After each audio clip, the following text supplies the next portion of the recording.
kami dari kelompok 11 yang akan mempresentasikan bab 26 dan bab 27. Nah, di sini kami ada 4 anggota yang terdiri sebagai pertama saya sendiri, Aisyah Ramadhani, NIM 340, terus ada Raras Nurul, NIM 326, ada Anggresti, NIM 327, ada Herlina, NIM 361. Presentasi pertama akan dibawakan oleh Anggresti, dipersilahkan.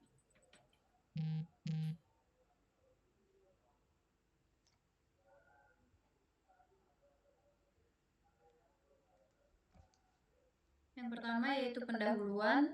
Lembaga Swadaya Masyarakat merupakan organisasi non-pemerintah yang lahir dari inisiatif masyarakat untuk memenuhi kebutuhan sosial yang belum dapat dipenuhi oleh pemerintah. LSM berperan dalam pelayanan publik, pemberdayaan masyarakat, dan penguatan demokrasi. Dalam era keterbukaan informasi, LSM dituntut menetapkan akuntabilitas dan tata kelola yang baik sebagai bentuk tanggung jawab kepada publik. Di sini ada pengertian LSM, yaitu adalah organisasi non-pemerintah yang dikelola secara swasta dan tidak bertujuan mencari keuntungan.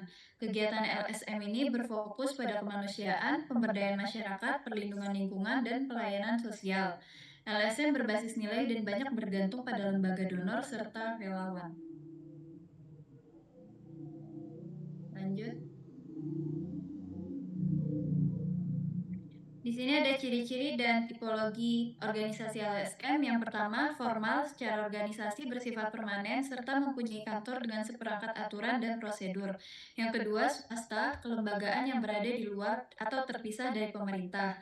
Yang ketiga, tidak mencari keuntungan, yaitu tidak memberikan keuntungan kepada direktur atau pengurusnya. Yang keempat, menjalankan organisasinya sendiri. Yang kelima, sukarela. Yang keenam, non-religius, tidak mempromosikan ajaran agama. Dan yang terakhir, non-politik, itu tidak ikut dalam pencalonan di pemilu. Fungsi dan peran LSM ini yang pertama motivator, mendorong kesadaran masyarakat terhadap masalah dan potensi yang dimiliki. Yang kedua, komunikator, menyalurkan aspirasi masyarakat ke pembuat kebijakan, mengawasi pelaksanaan program pembangunan, memberikan penyuluhan dan memperkuat jaringan antar LSM. Yang ketiga, dinamisator, mengembangkan strategi, metode, dan inovasi program, memperkenalkan teknologi dan pendekatan baru bagi masyarakat.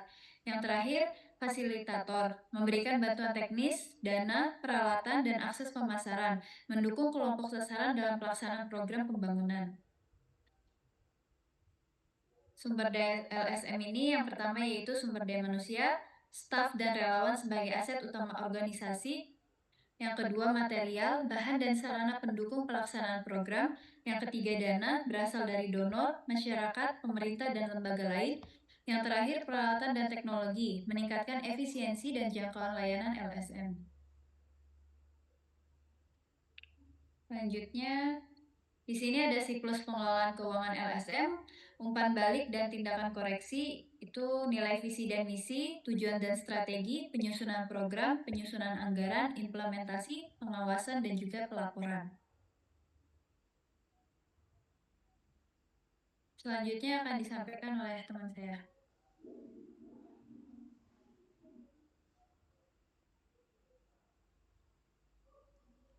Baik, selanjutnya ada mengembangkan akuntansi untuk LSM. Yang pertama ada ruang lingkup. Ruang lingkup lembaga swadaya masyarakat atau LSM meliputi seluruh aktivitas organisasi non-pemerintah yang bergerak di bidang sosial, kemanusiaan, pendidikan, kesehatan lingkungan, dan advokasi kebijakan publik dan pemberdayaan masyarakat.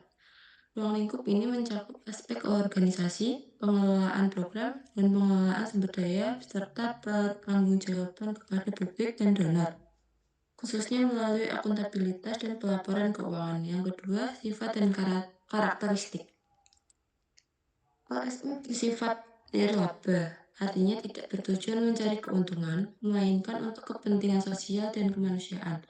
Karakteristik utama LSM antara lain bersifat independen dari pemerintah, berorientasi pada pelayanan publik, berbasis partisipasi masyarakat, serta mengandalkan dana dari donasi, hibah, dan bantuan pihak lain. Selain itu, LSM dituntut memiliki nilai moral, etika, transparansi yang tinggi dalam menjalankan kegiatannya. Yang ketiga, tujuan utama LSM adalah meningkatkan kesejahteraan masyarakat, memperjuangkan keadilan sosial, serta mendorong partisipasi publik dalam membangun dan pengambilan kebijakan. Menyediakan informasi keuangan yang berguna bagi manajemen dan pihak eksternal LSM. Sehingga dengan informasi tersebut dapat digunakan untuk pengendalian pengelolaan dan akuntabilitas. Di samping itu, LSM bertujuan untuk menjadi pengawas sosial terhadap kebijakan pemerintah dan memastikan bahwa kepentingan masyarakat, khususnya kelompok rentan, dapat disalurkan secara adil dan berkelanjutan. Selanjutnya, sistem akuntansi LSM. Sistem akuntansi LSM merupakan proses pencatatan, penggolongan, pengisaran, dan pelaporan transaksi keuangan yang berkaitan dengan kegiatan organisasi. Sistem ini dirancang untuk memastikan dana yang diterima dan digunakan dapat dipertanggungjawabkan secara transparan dan akuntabel. Akuntansi LSM menekankan pemisahan dana berdasarkan sumber dan tujuan penggunaannya, serta mengikuti standar akuntansi yang berlaku bagi entitas nirlaba. Selanjutnya ada laporan keuangan LSM. Laporan keuangan LSM merupakan bentuk pertanggungjawaban keuangan kepada publik dan donor. Laporan ini memberikan informasi mengenai posisi keuangan, kinerja keuangan, serta arus kas organisasi dalam satu periode tertentu. Laporan keuangan LSM umumnya terdiri dari laporan posisi keuangan, laporan aktivitas, laporan arus kas, dan catatan atas laporan keuangan. Yang kedua, laporan posisi keuangan. Laporan posisi keuangan atau neraca menyajikan informasi mengenai aset, kewajiban, dan aset neto LSM pada suatu tanggal tertentu. Laporan ini menunjukkan kondisi keuangan organisasi serta kemampuan LSM dalam mengelola sumber daya yang dimilikinya. Aset neto biasanya dikelompokkan berdasarkan pembatasan dari donor, seperti aset neto terkait dan tidak terikat. 3. Laporan aktivitas. Laporan aktivitas adalah laporan keuangan LSM yang menunjukkan kinerja keuangan selama satu periode, yaitu bagaimana sumber daya, pendapatan, dan sumbangan diperoleh dan digunakan. Laporan ini setara dengan laporan laba rugi pada perusahaan, tetapi pada LSM tidak menekankan laba, melainkan perusahaan aset bersih. Sini ada dua contoh laporan. Yang pertama tuh ada laporan posisi keuangan, dan yang kedua laporan aktivitas. Selanjutnya laporan arus kas. Laporan arus kas menyajikan informasi mengenai penerimaan dan pengeluaran kas selama satu periode. Laporan ini diklasifikasikan ke dalam aktivitas operasi, aktivitas investasi, dan aktivitas pendanaan. Laporan arus kas penting untuk menilai kemampuan LSM dalam menjaga likuiditas dan keberlangsungan operasional organisasi. Kesimpulannya adalah organisasi lembaga swadaya masyarakat atau LSM memiliki peran penting dalam mendorong partisipasi masyarakat, memperkuat demokrasi, serta mengawal kepentingan publik. Namun, perkembangan LSM yang pesat belum sepenuhnya diimbangi dengan akuntabilitas yang memadai. Lemahnya tata kelola internal, rendahnya transparansi, dan kurangnya pertanggungjawaban keuangan menyebabkan menurunnya kepercayaan publik terhadap LSM.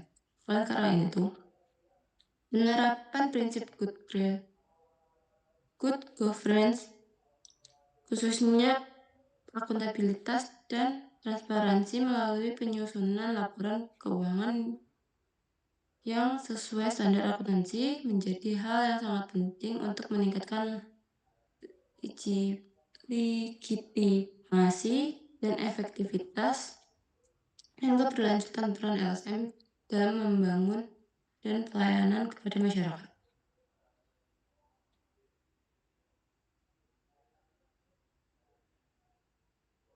selanjutnya 27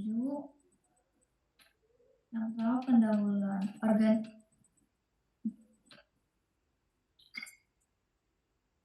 pendahuluan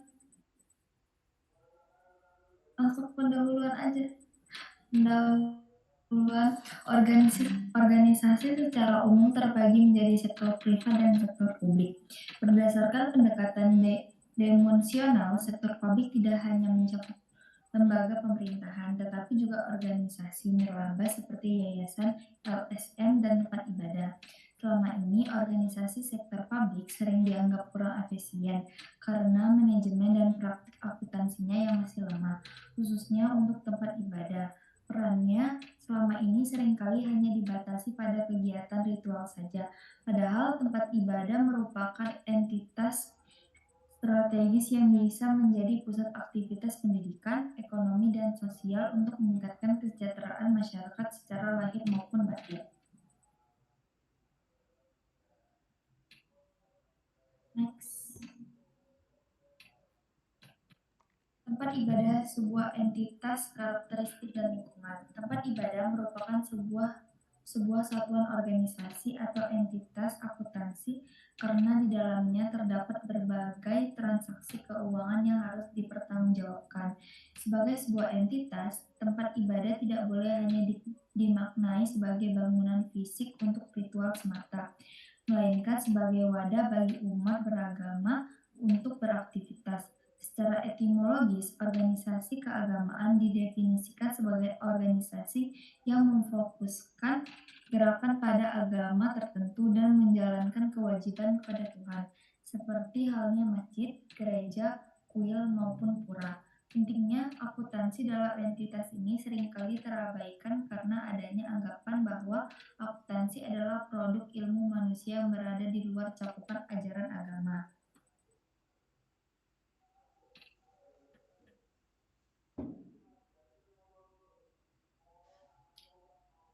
Tujuan organisasi peribadatan. Tempat ibadah adalah entitas organisasi nirlaba yang setiap transaksi keuangannya wajib dipertanggungjawabkan melalui akuntansi.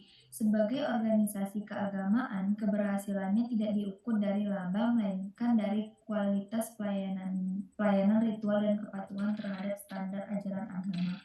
Secara strategis, tempat ibadah seperti masjid berfungsi sebagai pusat pembinaan iman, wadah musyawarah, serta media peningkatan kesejahteraan melalui pendidikan dan pengelolaan dana sosial. Oleh karena itu, penerapan akuntansi sangat penting bagi pengelola untuk menciptakan tata kelola yang baik dan akuntabilitas publik dalam membiayai kebutuhan umat. Kemudian fungsi dan peran organisasi peribadatan. Organisasi peribadatan pada dasarnya bertujuan untuk melayani umat dalam ibadah ritual maupun sosial, di mana pada zaman Nabi Muhammad SAW, masjid merupakan pusat segala kegiatan masyarakat mulai dari pendidikan hingga pertahanan. Dalam konteks saat ini, meskipun peran politiknya telah bergeser, masjid tetap memiliki peran besar sebagai pusat ibadah dan pembinaan umat, politik, ekonomi, sosial, pendidikan, dan budaya melalui fungsi-fungsi sebagai berikut. Yang pertama, tempat beribadah dan mendekat diri kepada Allah Subhanahu wa taala. Yang kedua, tempat pembinaan kesadaran dalam beragama bagi umat agama tersebut. Yang ketiga, tempat bermusyawarah untuk memecahkan permasalahan umat muslim. Yang keempat, tempat berkumpulnya umat muslim silaturahim. Yang kelima, tempat pembina kerukunan dan gotong royong antar umat muslim dengan memperkokoh ikatan batin dan rasa sepersaudaraan, seiman, sehingga dapat mewujudkan kesejahteraan bersama. Yang keenam, pusat pendidikan dan pengajaran agama Islam bagi umat muslim di sekitarnya. Yang ketujuh, tempat pengumpulan dana, menyimpan dan mengelolanya. Yang kedelapan, tempat pelaksanaan pengaturan dan pengawasan sosial. Next. Manajemen organisasi peribadatan. Pengelolaan manajemen tempat peribadatan biasanya berpusat pada tokoh agama berpengaruh yang menentukan arah kebijakan, gaya manajerial hingga penyusunan struktur organisasi di wilayah pedesaan. Tokoh tersebut sering merangkap berbagai peran sekaligus, mulai dari imam hingga penyelenggara jenazah. Struktur organisasi masjid atau takmir masjid umumnya bersifat sederhana dan tidak terlalu formal, yang terdiri dari pelindung, ketua sekretaris, bendahara, serta seksi-seksi pembantu. Selain pengurus inti, terdapat pula badan semiotonom seperti Badan Kesejahteraan Masjid, BKM, atau remaja masjid yang tetap berkoordinasi di bawah ketua takmir. Kemajuan masjid sangat bergantung pada kapasitas wawasan tokoh panutannya, meskipun secara umum kemampuan organisasional pengurus masjid masih tergolong relatif rendah.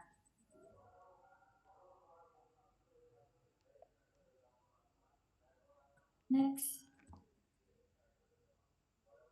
Manajemen keuangan organisasi peribadatan. Manajemen keuangan organisasi peribadatan adalah proses pengelolaan kekayaan secara sistematis yang mencakup fungsi perolehan dana dari umat, seperti zakat, infak, dan sedekah, serta penggunaan dana tersebut secara efektif dan efisien untuk pemeliharaan bangunan maupun kegiatan keagamaan. Dalam pelaksanaannya, manajemen ini didukung oleh tata usaha keuangan atau akuntansi yang berfungsi menghasilkan informasi keuangan aktual bagi domain publik, yakni jamaah dan masyarakat sekitar. Mengingat sumber dananya bersifat sukarela dan berasal dari umat, organisasi keagamaan memiliki kewajiban moral untuk menjalankan pola pertanggungjawaban yang transparan. Sebab jika akuntabilitas ini tidak terpenuhi, hal tersebut dapat memicu ketidakpercayaan, ketidakpuasan, hingga fitnah di tengah masyarakat. Selanjutnya akan dibacakan oleh rekan saya.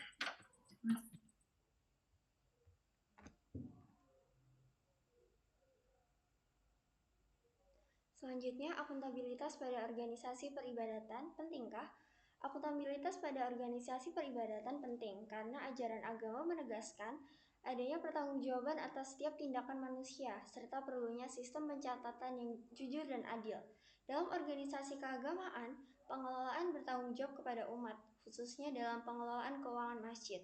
Pertanggungjawaban tersebut bersifat vertikal, yaitu kepada Tuhan, dan horizontal kepada masyarakat yang berperan penting dalam membangun kredibilitas organisasi keagamaan.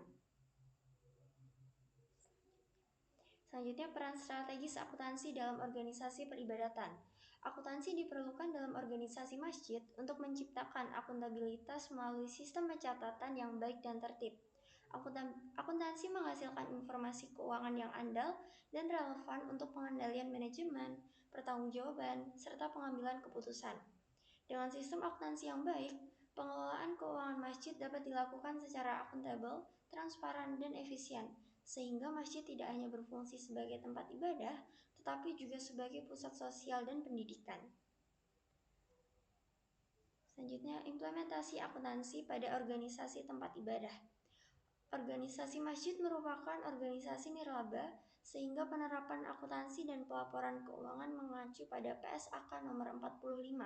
Sistem pembukuan sederhana berbasis kas dan single entry memiliki keterbatasan informasi, sehingga perlu diterapkan akuntansi berbasis aktual dan double entry agar informasi keuangan lebih akurat dan relevan. Penerapan sistem tersebut memerlukan sumber daya manusia yang berkompeten agar pengelolaan masjid dapat dilakukan secara akuntabel dan profesional.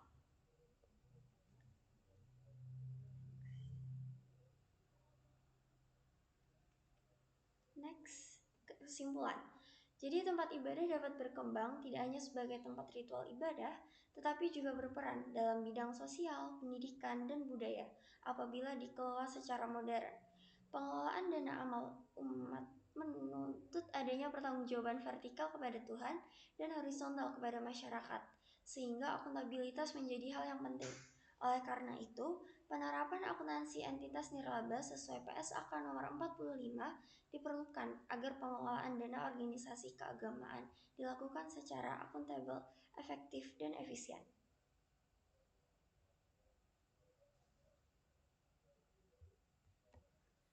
Sekian dari kelompok 11, kurangnya mohon dimaafkan. Wassalamualaikum warahmatullahi wabarakatuh.